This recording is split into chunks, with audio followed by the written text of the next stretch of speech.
네, 안녕하세요. 최현 변호사입니다. 오늘은 보이스피싱 혐의 없음 성공 사례에 대해 살펴보겠습니다.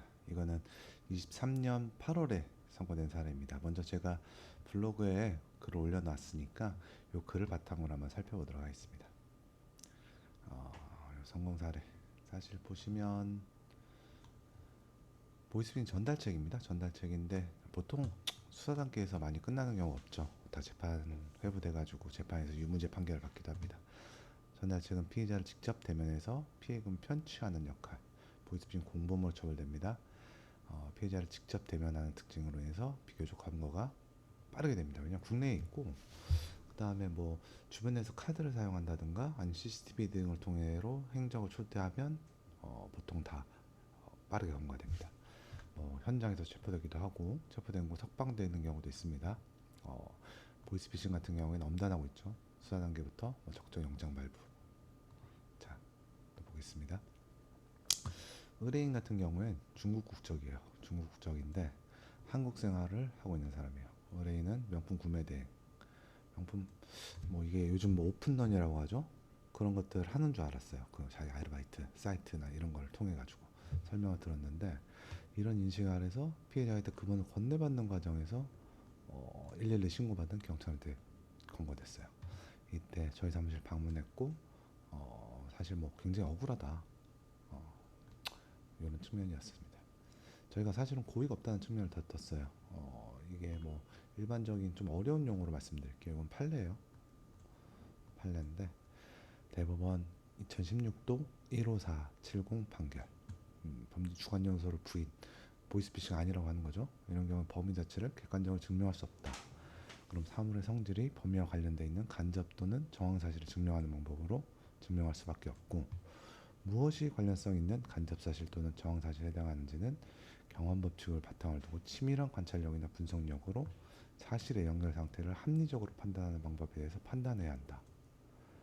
무슨 말인지 모르겠죠? 쉽게 설명하자면 개개의 사정들을 고려한다는 거예요. 그러니까 내가 지금 내가 처해진 상황에서 일반인들이 보면 어떻게 느꼈을까라는 거예요. 그러니까 그 사람이 처해진 판경을 놓고 일반인들이 이 상황을 어떻게 처리할까에 대해서 판단을 한다는 거예요.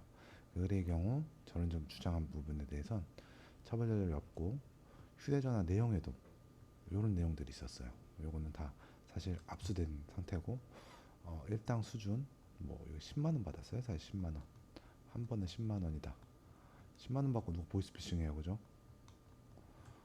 어린이 점 문의가 생각할 수 있다. 이런데 주장했어요. 근데 사실 이렇게 보면 범죄 사실의 증명은 검사에게 있다.